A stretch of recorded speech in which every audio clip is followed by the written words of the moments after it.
सहनावतु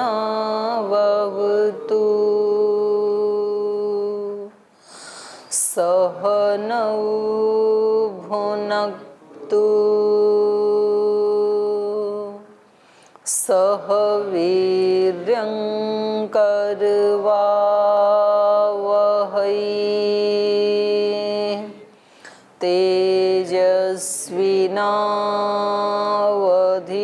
तेजस्विनावधीतमस्तु मा विद्विषावहै।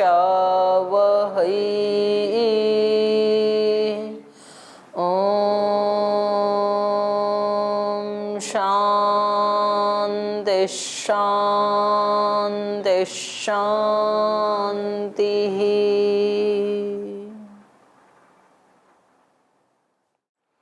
न्याय दर्शन के द्वितीय अध्याय का द्वितीय आह्निक और शब्द के नित्यत्व और अनित्यत्व को लेकर के पहले प्रसंग चला और अब एक प्रसंग इन्होंने चलाया कि ये एक वर्ण के स्थान में जो दूसरे वर्ण आते हैं तो ये उस एक पहले वाला जो वर्ण है, जैसे दध्यत्र इन्होंने उदाहरण लिया तो इकार के स्थान में जो यकार आया तो यकार इकार का विकार है या फिर इकार के स्थान में आदेश है।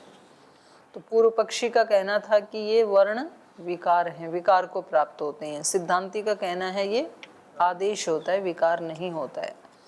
तो कल 46 नंबर सूत्र में इन्होंने एक हेतु दिया था, इतश्च न संति वर्ण विकारा। इस कारण से भी वर्ण विकार को प्राप्त नहीं होते हैं। किस कारण से? विकार प्राप्तानाम अपुनरापत्ति।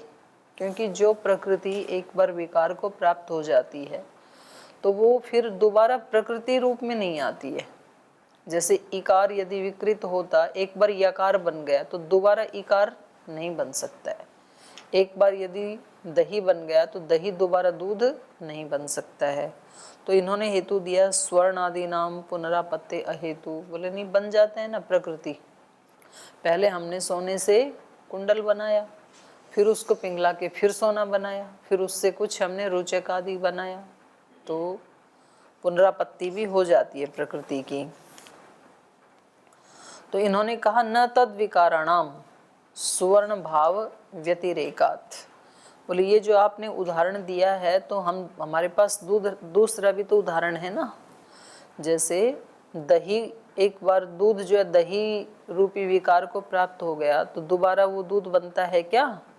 और जो आप स्वर्ण का उदाहरण दे रहे हैं वहां पर भी न तद विकाराणाम, उन विकारों में स्वर्ण भाव न व्यतिरेकात। स्वर्ण भाव का तो व्यतिरेक नहीं होता है ना, प्रकृति तो वही रहती है। प्रकृति थोड़ी विकृत हुई थी, प्रकृति तो वैसी ही है। एक बार यदि प्रकृति ही विकृत हो जाए तो दोबारा वो प्रकृति नहीं बन सकती है। तो वो विकृत हुई नहीं अभी तो। स्वर्ण तो स्वर्ण भाव में ही था, उसका व्यतिरेक नहीं हुआ, स्वर्ण रूपता का अभाव नहीं हुआ, शेप बदली थी केवल।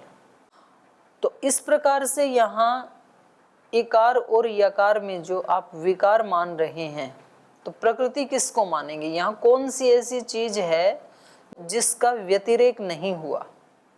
माने जो सोने की तरह से प्रकृति के रूप में रही, ऐसी यहाँ पर कौन सी, किसको मानोगे? कौन सा वर्णात्मा है वो?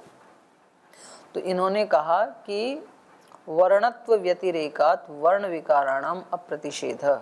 जब इन्होंने कहा ना अवस्थितम स्वर्णम हीयमानेन उपजायमानेन, कोई रोचक या कुंडल हीयमान होते हुए भी स्वर्ण से युक्त है या उपजायमान धर्म से युक्त होते हुए भी स्वर्ण से युक्त है। तो इस प्रकार से नैवम कश्चित शब्दात्मा, तो ऐसा कोई शब्द का स्वरूप नहीं है जो हीयमानेन इत्वेन उपजायमानेन यत्वेन धर्मी गृह्यते। तो धर्मी के रूप में जिसका ग्रहण किया जा सके, जो हीयमान या उपजायमान धर्म से युक्त हो, ऐसा कोई वर्णात्मा यहाँ पर नहीं है आपके पास। तस्मात् सुवर्णोदाहरणम नोपपद्यते, इसलिए ये स्वर्ण का उदाहरण भी उत्पन्न नहीं हो पाएगा। तो ये कह रहे हैं वर्णत्व व्यतिरेकात वर्ण विकाराणाम अप्रतिषेध। कह रहे हैं वर्णत्व का तो व्यतिरेक नहीं हुआ ना। प्रकृति किसको मान रहे हैं? ये वर्णत्व को, इकार में भी वर्णत्व है, यकार में भी वर्णत्व है। वर्ण विकारापि वर्णत्वम न व्यभिचरन्ति, बोले ये वर्ण विकार हैं, ये भी वर्णत्व का त्याग तो नहीं करते हैं ना, तो वर्णत्व धर्म साथ में ही है।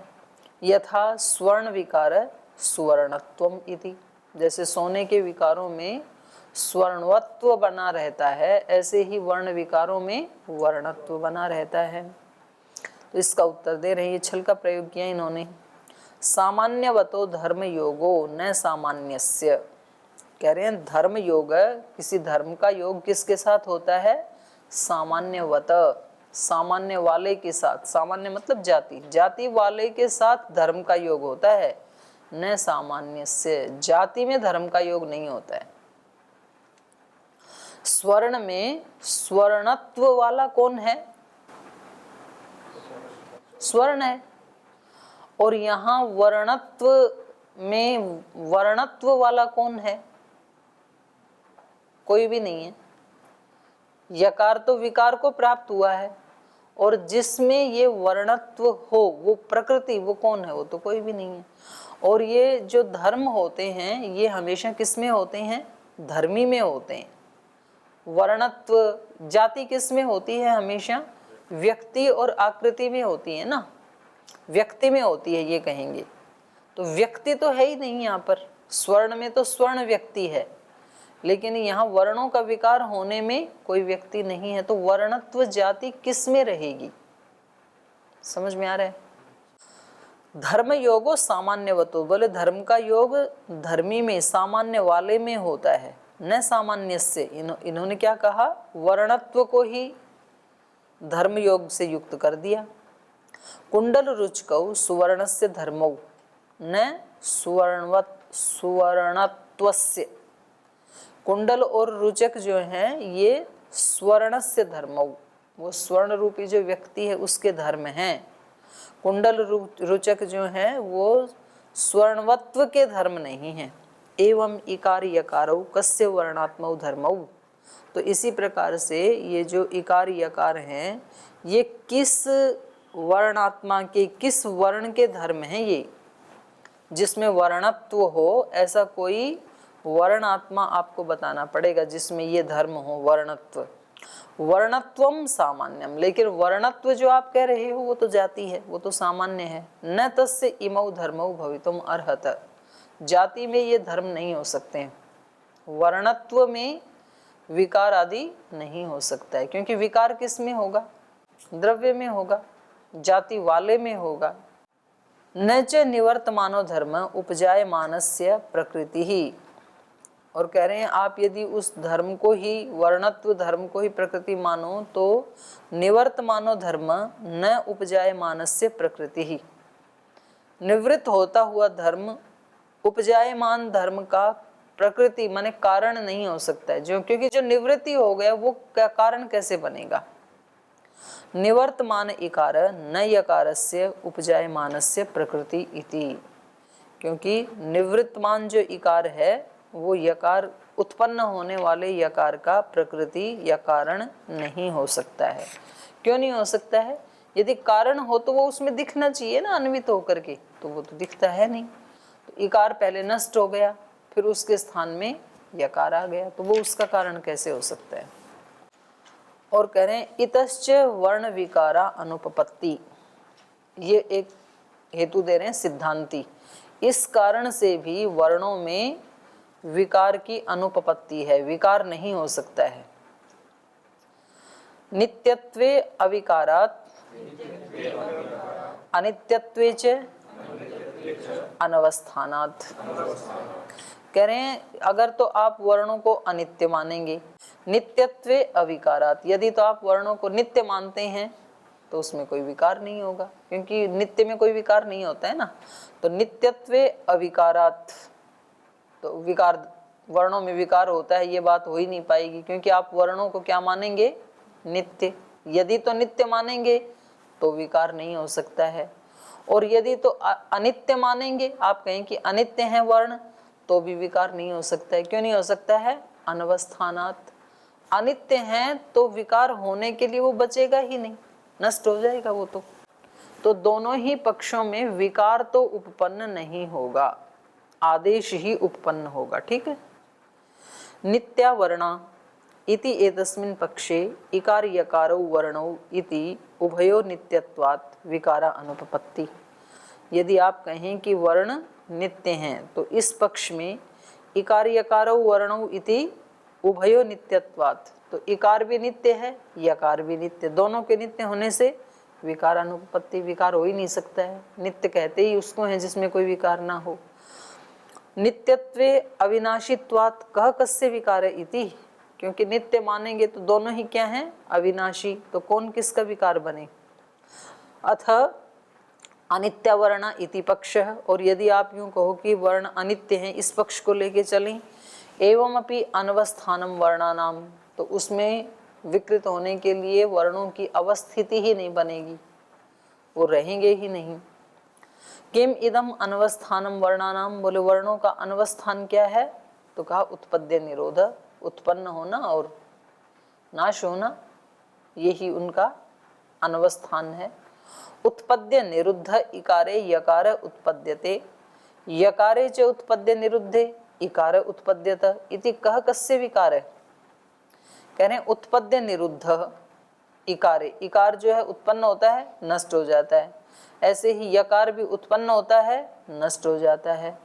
तो इस प्रकार से इकार यकार के निरुद्ध हो जाने पर यकारे च उत्पद्य निरुद्धे इकार उत्पद्य इति कह कस्य विकार, तो यहाँ कौन किसका विकार होगा, अवस्थान ही नहीं है ना।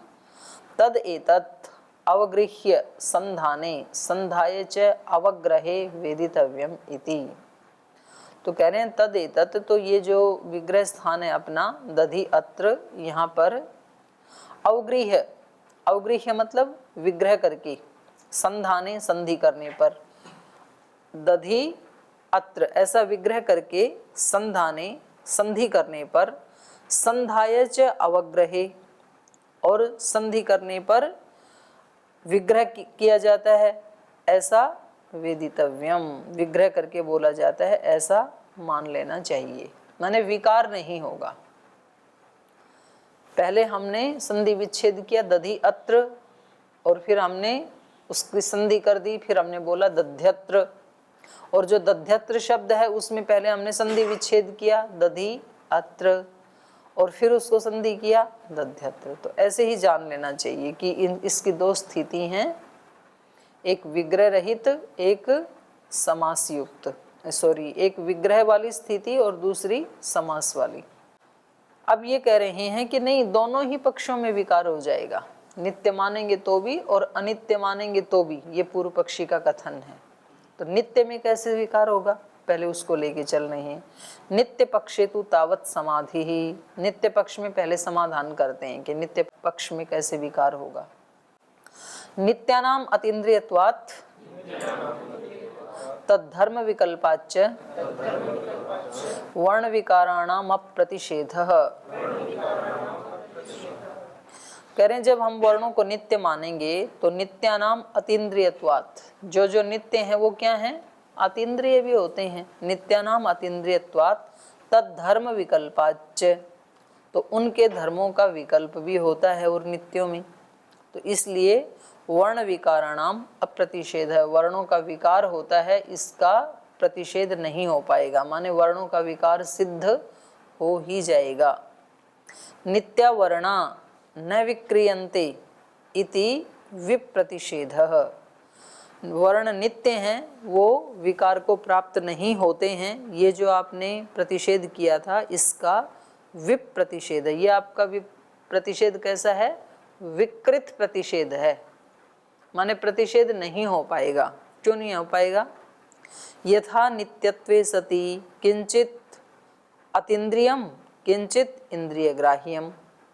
कह रहे हैं कुछ पदार्थ नित्य होते हुए भी अतीन्द्रिय हैं और कुछ पदार्थ नित्य होते हुए भी इंद्रिय ग्राह्य हैं। नित्य होते हुए भी अतीन्द्रिय क्या है, जिसको इंद्रिय से हम नहीं देख सकते और नित्य है, तो अणु है, आकाश है, आकाश नित्य है, आंख से नहीं दिखता, अणु नित्य है, आंख से नहीं दिखता है। और कुछ हैं जो नित्य हैं लेकिन इंद्रिय ग्राह्य हैं, किंचित इंद्रिय ग्राह्यम नित्यम, वो क्या है? जैसे जाति, जाति नित्य है लेकिन इंद्रिय ग्राह्य है, दिखती है ना। तो ये कह रहे हैं इसी प्रकार से दो प्रकार के जो भेद हैं ना, तो उनमें दूसरी तरह का नित्यत्व है वर्णों में। इंद्रिय ग्राह्याश्च वर्णाः, वर्ण कैसे हैं? इंद्रिय ग्राह्य। तो एवं नित्यत्वे सति, तो ऐसे नित्य होते हुए किंचित विक्रियन्ते वर्णास्तु विक्रियन्ते इति, किंचित न विक्रियते और किंचित वर्णास्तु विक्रियन्ते। तो जैसे बोले यहाँ पर दो ऑप्शन हैं नित्य पदार्थों में, कुछ अतीन्द्रिय हैं और कुछ इंद्रिय ग्राह्य हैं। वैसे ही कुछ नित्य चीजें ऐसी हैं जो विकार को प्राप्त हो जाती हैं और कुछ ऐसी हैं जो विकार को प्राप्त नहीं होती हैं। तो वर्ण तो ऐसे हैं जो विकार को प्राप्त हो जाते हैं और आत्मा आदि ऐसे हैं जो विकार को प्राप्त नहीं होते हैं। कुछ चीजें ऐसी हैं जो इंद्रिय ग्राह्य नहीं हैं, अतीन्द्रिय हैं, वो आकाश आदि हैं, और कुछ ऐसी नित्य पदार्थ हैं जाति आदि जो इंद्रिय ग्राह्य हो जाते हैं। तो नित्य होते हुए भी वर्ण कैसे हैं? विकार धर्म वाले हैं, विकृत हो जाते हैं। तो देखो कितना अच्छा उत्तर दे दिया पूर्व पक्षी ने। विरोधात हेतुस्तद धर्म विकल्पः, कह रहे हैं नित्य से विरोध होने के कारण, विरोधात, जो नित्य है उसमें विकार हो ही नहीं सकता है, तो उससे नित्य से विरोध होने के कारण अहेतु, ये जो आपने हेतु दिया है ये ठीक नहीं है। तद धर्म विकल्पः, तद धर्म विकल्प माने उसके धर्म में विकल्प होने से, नित्यम न उपजायते न अपैति अनुपजन अपाय धर्मकम नित्यम, बोले जो नित्य होता है वो ना तो उत्पन्न होता है और ना तो नष्ट होता है। तो उत्पन्न और नाश इस धर्म से जो रहित है, अनुपजन अपाय धर्मकम नित्यम, उसको ही नित्य कहते हैं। जो उत्पत्ति विनाश धर्म से रहित है, जिसमें उत्पत्ति विनाश धर्म का अभाव है, उसको नित्य कहते हैं। अनित्यम पुनः उपजनापाय युक्तम, और अनित्य किसको कहते हैं? जो उत्पत्ति और नाश धर्म से युक्त होते हैं उसको अनित्य कहते हैं। न च अंतरेण उपजन अपायौ विकार, और उत्पत्ति और नाश के बिना विकार हो नहीं सकता है, संभव ही नहीं है। उत्पत्ति और विनाश के बिना विकार संभव नहीं है। तद यदि वर्ण विक्रियन्ते, तो अब बताओ यदि वर्णों में विकार आप मानते हैं तो नित्यत्वम एषाम निवर्तते, यदि विकार मानते हो तो फिर इनको नित्य नहीं मान सकते, इनका नित्यत्व चला जाएगा। अथ नित्याः, और यदि वर्णों को नित्य मानते हैं तो विकार धर्मत्वम एषाम निवर्तते, तो फिर इनका विकार धर्म निवृत्त होने लगेगा। स्वयं विरुद्धो हेत्वाभास धर्म विकल्प इति, तो ये जो आपने इनके धर्मों में विकल्प ढूंढ लिया था ना कि कुछ नित्य ऐसे होते हैं जो वर्ण को विकार को प्राप्त हो जाते हैं, कुछ नहीं होते हैं, तो वर्ण ऐसे ही नित्य हैं जो विकार को प्राप्त हो जाते हैं। तो बोले ये धर्म का विकल्प नहीं हो पाएगा, ये जो आपने हेतु दिया था ये आपका हेत्वाभास है। अब ये कह रहे हैं अनित्य पक्षे समाधि, ठीक है, जब हम वर्णों को अनित्य मानते हैं, पहले नित्य मान के क्या समाधि दी थी? नित्यों में कुछ विकार को प्राप्त होते हैं, कुछ नहीं होते हैं। नित्यों में कुछ अतीन्द्रिय होते हैं, कुछ इंद्रिय ग्राह्य होते हैं। तो वर्णों को हम कैसा मानेंगे? इंद्रिय ग्राह्य मानेंगे और विकार वाला मानेंगे। तो उसका खंडन कर दिया। अब कह रहे हैं अनित्य पक्ष समाधि। अनित्य में इन्होंने क्या दोष दिखाया था सिद्धांती ने? यदि अनित्य मानते हो तो विकार क्यों नहीं होगा? अनवस्थानात, अभी तो बताया था, जाग रहे हो सो रहे हो? अनवस्थानात, यदि अनित्य हैं तो उनकी अवस्थिति नहीं होगी ना, तो ये उसका समाधान कर रहे हैं। अनवस्थायित्वे च वर्णोपलब्धिवत तद्विकारोपपत्ति ही, कह रहे हैं अनवस्थायित्वे च, यदि वर्णों को अनवस्थायी मानते हैं तो भी वर्णोपलब्धिवत तद्विकारोपपत्ति, बोले आप लोग वर्णों को अनित्य मानते हैं और अनित्य मानते हुए भी उसकी ध्वनि प्राप्त होती है कि नहीं होती? होती है। अनवस्थायित्वे च वर्णोपलब्धि, ध्वनि रूपी वर्णों की उपलब्धि होती है। अनित्य मानते हुए भी जैसे वर्णों की उपलब्धि होती है, तद्वत विकारोपपत्ति, विकार की भी उपपत्ति हो जाएगी। उसमें क्या दिक्कत है? जब अनित्य होते हुए आपको वर्ण उपलब्ध हो रहे हैं तो अनित्य होते हुए विकार को भी प्राप्त हो जाएंगे, ये इनका कहना है। यथा अनवस्थायीनाम वर्णानाम श्रवणम भवति, ये ध्वनि रूपी वर्णों की बात कर रहे हैं, जबकि प्रसंग यहाँ क्या चल रहा था? वर्णात्मक वर्ण चल रहे थे। तो ये कह रहे हैं यथा अनवस्थायीनाम वर्णानाम, जैसे अनवस्थायी वर्णों का श्रवणम भवति, उनका जैसे श्रवण हो जाता है, हम सुनते ही हैं ना शब्दों को, अभी भी सुन ही रही हैं। एवं एषाम विकारो भवति थी, वैसे ही उनमें विकार भी हो जाएगा। तो इसका उत्तर दे रहे हैं असंबंधात असमर्थः अर्थ प्रतिपादिका वर्णोपलब्धि न विकारेण संबंधात असमर्थः। कह रहे नहीं, ये जो आप बात कर रहे हैं श्रुति वाली कि अनित्य होते हुए भी वर्णों का श्रवण हो जाता है, तो इस श्रवण में, इस श्रुति में और वर्णों के विकार में कोई संबंध ही नहीं है भाई। उनके समान जैसे श्रुति हो जाती है वैसे ही विकार भी हो जाएगा। तो ये बात तो तब हो कि जब इनका कोई तालमेल हो, कोई संबंध हो। असंबंधात असमर्था, क्योंकि जिनका संबंध होता है ना वो ही समर्थ होते हैं। ये व्याकरण के साथ बहुत बड़ी फिलॉसफी भी है। हम समर्थ कब होंगे? जब हमारा सबके साथ संबंध होगा। संबंध नहीं है तो असमर्थ हो जाएंगे। आप बोलेंगे कि जी हम तो किसी से भी संबंध नहीं रखेंगे, भगवान से रखेंगे। तो भगवान से तो रखा ना, तो भगवान से रखा तो भगवान के नाते सबसे हो गए, क्योंकि भगवान कहाँ है? सब में है। तो भगवान के नाते सबसे संबंध हो, तभी आप समर्थ हो सकते हैं। समस्त पद किस में होता है? समर्थों में। तो ये कह रहे हैं असंबंधात असमर्था, संबंध न होने से ये जो आपका कथन है ये समर्थ नहीं है। अर्थ प्रतिपादिका वर्णोपलब्धि न विकारेण संबंधात असमर्था। बोले अर्थ का जिनसे प्रतिपादन होता है वो जो ध्वनि रूप वर्ण हैं उनकी उपलब्धि न विकारेण संबंधात, उनका विकार के साथ कोई संबंध ही नहीं है। जिन वर्णों की हमें उपलब्धि हो रही है ध्वनि रूप में, जो अर्थ के प्रतिपादक हैं ध्वनि रूप वर्ण, उनकी जो उपलब्धि है उनका विकारेण न संबंधात, विकार के साथ संबंध न होने से असमर्था। या गृह्यमाणा वर्ण विकारम अर्थम अनुमापयेत इति, वो उपलब्धि यदि वो समर्थ हो तो गृह्यमाणा, वो गृहित होती हुई, वर्ण विकारम अर्थम अनुमापयेत, वर्णों के विकार से प्राप्त होने वाले अर्थ का जो ज्ञान करा सके, ऐसी सामर्थ्य उस श्रुति में नहीं है। वो जो उपलब्धि हो रही है श्रुति रूप में हमें वर्णों की, उस उपलब्धि में ये सामर्थ्य नहीं है कि वो वर्णों के विकार का हमें ज्ञान करा सके। क्यों? तत्र तादृग इदम यथा गंध गुणा पृथिव्याम एवं शब्द सुखादि गुणा अपि इति, माने जिनका कोई संबंध ही नहीं है उनका आप उदाहरण दे रहे हैं कि जैसे अनित्य होते हुए वर्णों की श्रुति हो जाती है वैसे ही अनित्य होते हुए उनमें विकार भी हो जाएंगे।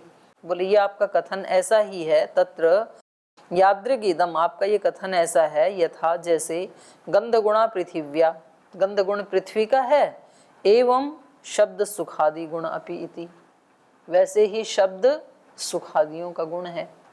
तो कैसा है ये कथन? कैसा है ये कथन? हाँ, तो ये तो पागलपन जैसा वचन है ना। तो ऐसा ही आपका भी ये ऊपर का कथन कि जैसे अनित्य होने से वर्णों की उपलब्धि हो जाती है वैसे ही अनित्य होने से उनमें विकार भी हो जाएगा। तो ये आपका कथन ऐसा ही है जैसे कोई व्यक्ति कहे कि गंध पृथ्वी का गुण है, उसी प्रकार से शब्द सुखादि का गुण है। तादृग वेतत भवति इति, तो वैसा ही आपका कथन है। न च वर्णोपलब्धि वर्ण निवृत्तौ वर्णांतर अप्रयोगस्य निर्वर्तिका। इसको ठीक कर लो, निर्वर्तिका है ये, निवर्तिका नहीं है। डबल रेफ लगा लो, वह के ऊपर भी और तय के ऊपर भी, निर्वर्तिका। न च वर्णोपलब्धि वर्ण निवृत्तौ, ये जो वर्णों की उपलब्धि है माने जो श्रुति है, ये वर्ण निवृत्तौ, वर्ण के निवृत्त होने पर। और यहाँ पर जो प्रसंग हम लेके चल रहे हैं, वर्ण उपलब्धि माने यकार की उपलब्धि, और वर्ण निवृत्तौ माने इकार का हट जाना। तो ये जो यकार की उपलब्धि है, ये इकार के निवृत्त हो जाने पर वर्णांतर प्रयोगस्य निर्वर्तिका न, ये वर्णांतर के प्रयोग की निर्वर्तिका माने उत्पादिका नहीं हो सकती है। क्योंकि यो अयम इवर्ण निवृत्तौ यकारस्य प्रयोगो, क्योंकि ये जो यकार का प्रयोग है ये कब हो रहा है, इवर्ण निवृत्तौ, इवर्ण की निवृत्ति होने पर। तो जब वो था ही नहीं उसके प्रयोग के समय इकार, तो वो उसकी प्रकृति, उसका कारण कैसे हो सकता है। अनित्य होता हुआ इकार तो हट गया, उसके बाद यकार का प्रयोग हो रहा है, तो वो उसका कारण नहीं हो सकता।